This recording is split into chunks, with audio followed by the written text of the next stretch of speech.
Option number 4 है 546 kelvin. Question number 2 देखिए, number of molecules of water in 1 decimetre cube of water is close to. इसमें option दिए हुए हैं 6.02 over 22.4 exponential 23। Second option है 12.04 over 22.4 exponential 23। Third option है 18 over 22.4 multiply by exponential 23। और fifth option है 55.5 multiply by 6.02 exponential 23। Students, इस question में पानी के 1 डेसीमीटर क्यूब में मॉलिक्यूल्स की तादाद के बारे में पूछा है कि पानी का 1 लीटर उसमें मॉलिक्यूल्स की तादाद कितनी होगी। तो हमें पता है कि मॉलिक्यूल्स की तादाद मालूम करने के लिए नंबर ऑफ मोल्स को एवोगैड्रो नंबर से मल्टीप्लाई करते हैं। तो इसलिए हमें पहले देखना होगा कि 1 डेसीमीटर क्यूब वाटर का उसमें कितने नंबर ऑफ मॉलिक्यूल्स होते हैं। इसको कैलकुलेट जब किया गया तो इसका आंसर आता है 55.5 मोल्स। तो पानी के 1 डेसीमीटर क्यूब में दरअसल 55.5 मोल्स होते हैं। अब इन मोल्स को हम कन्वर्ट करते हैं टोटल नंबर ऑफ मॉलिक्यूल्स में। तो ऐसा करने के लिए हम एवोगैड्रो नंबर के साथ मल्टीप्लाई करते हैं टोटल नंबर ऑफ मोल्स को। तो total number of molecules option D आ जाएगा 55.5 मल्टीप्लाई बाई 6.02 एक्सपोनेंशियल 23। तो ऑप्शन डी दुरुस्त आंसर है। अब हम क्वेश्चन नंबर 3 की तरफ आते हैं। Which of the following will have the same number of molecules at standard temperature pressure. Option 1 है 280 centimetre cube of carbon dioxide and 280 centimeter cube of N2O। Second option है 28 gram of N2 and 5.6 decimeter cube of oxygen। Third option है 11.2 decimeter cube of oxygen and 32 grams of oxygen। And number 4 option है 44 gram of carbon dioxide and 11.2 decimeter cube of carbon monoxide। इन चारों answer में हमें 2 quantities दी हुई हैं। हमने इस quantity को देखना है जिसमें नंबर ऑफ मॉलिक्यूल्स बराबर होने चाहिए। तो ऑप्शन ए इसके लिए दुरुस्त होगा।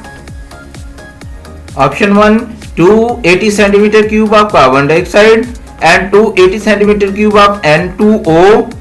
इसमें कार्बन डाइऑक्साइड की मिकदार और N2O की मिकदार वॉल्यूम की सूरत में 280 सेंटीमीटर क्यूब दोनों इक्वल हैं। इसलिए ऑप्शन ए जो पहला ऑप्शन है वो दुरुस्त है, यानी 280 centimetre cube of carbon dioxide and 280 centimetre cube of N2O। अब हम क्वेश्चन नंबर 4 को देखते हैं। If absolute temperature of gas is doubled and the pressure is reduced to 1/2, the volume of the gas will. Option 1 remained unchanged, option 2 increases 4 times, option 3 reduced to 1/4 and option 4 be doubled। Students, इस question में gas के volume के बारे में पूछा हुआ है कि गैस के वॉल्यूम पर क्या असर होगा अगर गैस का टेंपरेचर डबल कर दें और प्रेशर को आधा कर दें। इसके लिए जो ऑप्शन बी है सेकंड वाला ये दुरुस्त है, इंक्रीजेस 4 टाइम्स, क्योंकि टेंपरेचर को दुगना करने से वॉल्यूम दुगना हो जाएगा और प्रेशर को हाफ करने से भी वॉल्यूम दुगना हो जाएगा। तो इसलिए 2 दफा दुगना होगा, यानी 4 टाइम बढ़ जाएगा। इसलिए ऑप्शन नंबर बी ये दुरुस्त है। क्वेश्चन नंबर 5 है how should the condition be change to prevent the volume of a given gas from expanding when its mass is increased। Option A temperature is lowered and pressure is increased। Option B temperature is increased and pressure is lowered। Option C temperature and pressure both are lowered and option D temperature and pressure both are increased। Student, इस question पर गौर करें। इस question में पूछा हुआ है कि gas के वॉल्यूम को बढ़ने से हमने रोकना है तो इसके लिए कौन सी कंडीशन अप्लाई करनी पड़ेगी? तो इसके लिए ज़ाहिर है टेम्परेचर को कम करना होगा, क्योंकि टेम्परेचर कम करने से वॉल्यूम बढ़ेगा नहीं बल्कि कम होगा। और प्रेशर को बढ़ाना पड़ेगा, क्योंकि जब गैस के ऊपर प्रेशर बढ़ा देते हैं तब भी वॉल्यूम बढ़ता नहीं है बल्कि कम होता है। इसलिए ऑप्शन ए दुरुस्त है। फर्स्ट ऑप्शन को चूज करेंगे, which is the temperature is lowered and pressure is increased. अब क्वेश्चन नंबर 6 को देखते हैं। The molar volume of carbon dioxide is maximum at. First condition is standard temperature pressure, second one is 127 degree centigrade and 1 atmosphere, third is 0 degree centigrade and 2 atmosphere, and fourth one is 273 centigrade and 2 atmosphere। इस question में किसी gas के लिए पूछा हुआ है कि उसका वॉल्यूम मैक्सिमम कब होगा। तो हम पहले पढ़ चुके हैं कि प्रेशर कम पर वॉल्यूम बढ़ता है, तो प्रेशर कम चूज करेंगे। तो इसमें ऑप्शन नंबर 1 और ऑप्शन नंबर 2 इसमें 1 एटमॉस्फेयर प्रेशर है, जबकि ऑप्शन नंबर 3 और ऑप्शन नंबर 4 में 2 एटमॉस्फेयर प्रेशर है। इसलिए 2 एटमॉस्फेयर प्रेशर वाली option number 3 and 4 rule out हो जाती हैं। अब हमें डिसाइड करना बाकी रह गया है ऑप्शन नंबर 1 और ऑप्शन नंबर 2 के दरमियान। Option number 1 standard temperature pressure है और option number 2 127 degree centigrade and 1 atmosphere pressure है। तो हमें दोनों कंडीशन में देखें तो 1 एटमॉस्फेयर प्रेशर है, जबकि टेम्परेचर देखें तो टेम्परेचर कंडीशन नंबर 2 पर ज्यादा है। इसलिए गैस का वॉल्यूम मैक्सिमम होगा जब टेम्परेचर ज्यादा होगा और वॉल्यूम कम होगा। तो गैस का वॉल्यूम ज्यादा उस वक्त होगा जब टेम्परेचर ज्यादा होगा और प्रेशर कम होगा। तो इसके लिए ऑप्शन नंबर बी ये सबसे बेहतरीन है। 127 डिग्री सेंटीग्रेड टेम्परेचर रखेंगे और 1 एटमॉस्फेयर प्रेशर रखेंगे, तो इस वक्त कार्बन डाइऑक्साइड का वॉल्यूम मैक्सिमम हो। अब क्वेश्चन नंबर 7 को देखें। स्टेटमेंट है the order of rate of diffusion of gases NH3, SO2, Cl2 and CO2 is number 1 NH3 greater than SO2 greater than Cl2 greater than CO2। Option B NH3 greater than CO2 greater than SO2 greater than Cl2। Option 3 Cl2 greater than SO2 greater than CO2 and which is greater than NH3। Option 4 है NH3 greater than CO2 greater than Cl2 and which is greater than SO2। Student इस question में हमने इन चारों gases की तरतीब लगानी है इनकी डिफिजन रेट के हिसाब से, और ये क्वेश्चन देखेंगे कि रेट ऑफ डिफिजन किस चीज पर डिपेंड करती है, डेंसिटी पर या मॉलिक्यूलर मास पर। क्योंकि इसमें हमें डेंसिटी नहीं दी हुई, इसलिए हमें मॉलिक्यूलर मास चारों गैसेस की इनका पता होना चाहिए। हमें पता है कि NH3 इसकी मॉलिक्यूलर मास 17 होती है, ये इन चारों गैसेस में से सबसे कम है। जो सबसे ज्यादा मॉलिक्यूलर मास है वो Cl2 की है, वो है 71 ग्राम पर मोल। इसलिए option number 2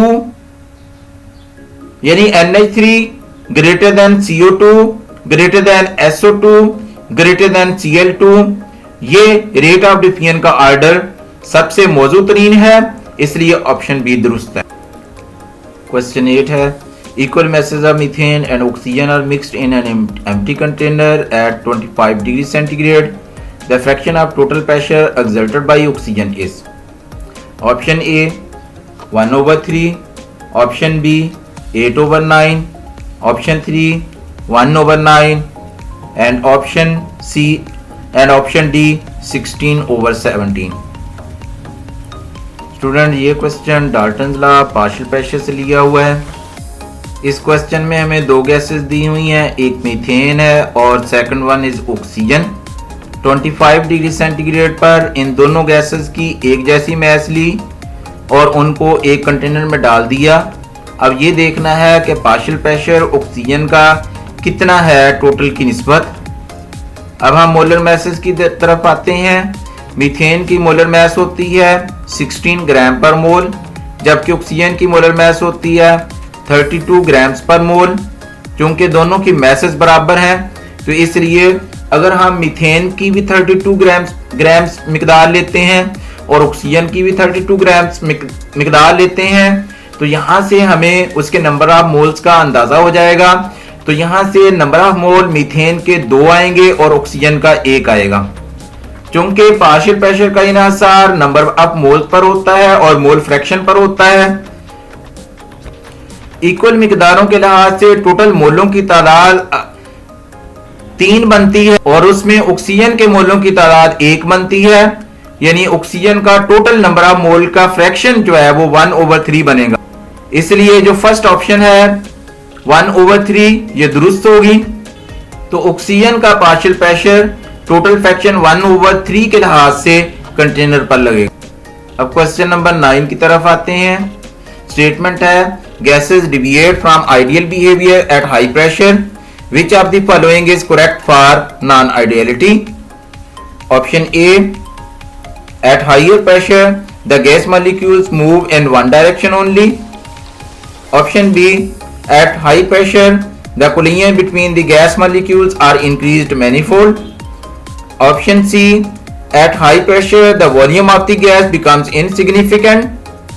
Option D, at high pressure the intermolecular forces of attraction become significant. Student इस क्वेश्चन में हमें आइडियल बिहेवियर से गैसेस की डिविएशन के बारे में पूछा हुआ है कि अगर गैसेस नॉन आइडियल बिहेव करें तो उसके लिए कौन सी कंडीशन सबसे बेहतरीन होगी। तो ऑप्शन नंबर डी की तरफ आते हैं। Eight high pressure the intermolecular attraction become significant, कि अगर हाई प्रेशर करते हैं तो गैसेस के मॉलिक्यूल्स के दरमियान किसी की कुव्वतें बढ़ जाती हैं। तो ये दुरुस्त आंसर होगा। क्वेश्चन 10 है the division of a gas from ideal behaviour is maximum at. Option A, -10 degree centigrade and 5 atmosphere pressure. Option B, -10 degree centigrade and 2 atmospheric pressure. Option C, 100 degree centigrade and 2 atmosphere pressure. और number D है 0 degree centigrade and 2 atmosphere pressure. Students बहुत ही आसान question है। इसमें हमें gases के ideal behaviour से इनहराफ के बारे में पूछा है कि गैसेस आइडियल बिहेवियर से इनहराफ कब करेंगी। आइडियल बिहेवियर से गैसेस की डिवीजन का इन्हिसार टेम्परेचर और प्रेशर पर होता है। हमें पता है कि कम से कम टेम्परेचर पर ज्यादा इनहराफ होगा और ज्यादा प्रेशर पर भी इनहराफ ज्यादा होगा। इसलिए deviation of gas will be maximum for temperature which is least and pressure which is highest. तो इसमें ऑप्शन ए -10 डिग्री सेंटीग्रेड और 5 एटमॉस्फेयर ये दुरुस्त है, क्योंकि -10 डिग्री सेंटीग्रेड इन चारों ऑप्शन में से कम है और 5 एटमॉस्फेरिक प्रेशर ये सबसे ज्यादा है चारों ऑप्शन में से। तो ऑप्शन नंबर ए ये दुरुस्त है। क्वेश्चन 11 है A real gas obeying van der Waals equation will resemble ideal gas if Option A, both A and B are large. Option B, both A and B are small.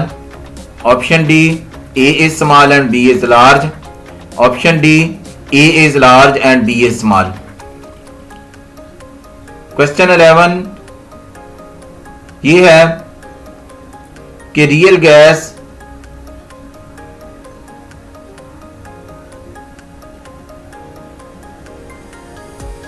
एक real gas जो कि wonder वाल equation को ओबे करती है वो ideal gas की तरह कब बिहेव करेगी। तो हमें पता है कि दोनों फैक्टर ए और बी अगर इनकी वैल्यूज स्मॉल होंगी तो गैस जो है वो ज्यादा आइडियल कैरेक्टर शो करेगी। तो इसलिए ऑप्शन बी दुरुस्त है। अब क्वेश्चन 12 देखें। ऐसा unit of pressure is number A option है टॉर, बी ऑप्शन है न्यूटन पर मीटर स्क्वायर। ए ऑप्शन है टॉर, बी ऑप्शन है न्यूटन पर मीटर स्क्वायर, सी ऑप्शन है mm ऑफ Hg और डी ऑप्शन है पाउंड पर स्क्वायर इंच। स्टूडेंट्स, इस क्वेश्चन में हमें प्रेशर के एसआई यूनिट्स के बारे में पूछा है कि सिस्टम इंटरनेशनल में प्रेशर के यूनिट्स कौन होते हैं, कौन से क्या होते हैं। तो इसमें हमें पता है कि न्यूटन पर मीटर स्क्वायर ये प्रेशर के लिए यूनिट है, तो ऑप्शन बी दुरुस्त है। क्वेश्चन 13 है, density of ideal gas can be calculated by the formula. A option D is equal to nRT, B option D is equal to PM over RT, C option D is equal to M over capital M RT और D option है D is equal to PM, D is equal to PV over M। Students, ये formula हमने derive किया हुआ है ideal gas की density मालूम करने के लिए, वो D is equal to PM over RT होता है, तो ऑप्शन बी इसके लिए दुरुस्त है। क्वेश्चन 14 है, plasma is conductor of electricity. A bad, B option poor, C option good, D option none. तो इस क्वेश्चन में ये पूछा हुआ है प्लाज्मा की एक कैरेक्टरिस्टिक के हवाले से कि इलेक्ट्रिसिटी का कंडक्टर होता है या नहीं। तो हमें पता है कि प्लाज्मा जो है उसमें चार्ज पार्टिकल्स मौजूद होते हैं, इस वजह से ये कंडक्टर होता है, इसलिए गुड कंडक्टर है इलेक्ट्रिसिटी का, इसलिए ऑप्शन सी दुरुस्त है। क्वेश्चन 15 है, which gas will diffuse more rapidly? Option A CO2, option B NH3, option C HCl, option D SO2। Students, इस क्वेश्चन में हमें गैसेस की डिफ्यूजन के हवाले से पूछा हुआ है कि कौन सी गैस जो है वो ज्यादा डिफ्यूज करती है। तो ऐसी गैस जिसकी मोलर मास सबसे कम होगी वो ज्यादा डिफ्यूज करेगी। तो इसमें अगर हम देखें तो मोलर मास NH3 की सबसे कम होती है। कार्बन डाइऑक्साइड की मोलर मास 44 ग्राम पर मोल होती है। NH3 की मोलर मास 17 ग्राम पर मोल होती है। HCl की मोलर मास 36.5 ग्राम पर मोल होती है और SO2 की मोलर मास 64 ग्राम पर मोल होती है। इन चारों क्वांटिटीज में NH3 इसकी मोलर मास 17 ग्राम पर मोल सबसे कम है, इसलिए ये सबसे ज्यादा डिफ्यूजेबल है, इसलिए ऑप्शन नंबर बी ये दुरुस्त है। क्वेश्चन 16 है, the spreading of fragrance of scent in air is due to. A option diffusion, B option diffusion, C option है ऑस्मोसिस और डी ऑप्शन है डेंसिटी। स्टूडेंट्स, इस क्वेश्चन में हमें सेंट की डिफ्यूजन के बारे में पूछा हुआ है कि सेंट की फ्रेग्रेंस इसका इन्हिसार किस चीज़ पर होता है। तो हमें पता है कि डिफ्यूजन पर होता है, क्योंकि डिफ्यूजन का मतलब ही होता है कि गैस हाई प्रेशर से लो प्रेशर की तरफ आसानी से डिफ्यूज कर जाए, मूव कर जाए। तो सेंट की जो फ्रेग्रेंस है वो भी गैस की डिफ्यूजन के साथ साथ मूव करेगी, इसलिए फ्रेग्रेंस की स्प्रेडिंग का इन्हिसार, खुशबू के बिखरने का इन्हिसार डिफ्यूजन पर होता है, इसलिए ऑप्शन बी दुरुस्त है। स्टूडेंट्स, उम्मीद है आपको ये लेक्चर पसंद आया होगा और आपको लर्न करने के लिए बहुत कुछ इसमें मिला होगा, इसलिए आप इसे लर्न कर लें और याद कर रख लें। और एग्जामिनेशन पॉइंट ऑफ व्यू से इम्पोर्टेंट MCQs का सेशन हमारा चल रहा है, इसको ज़रूर फॉलो करें।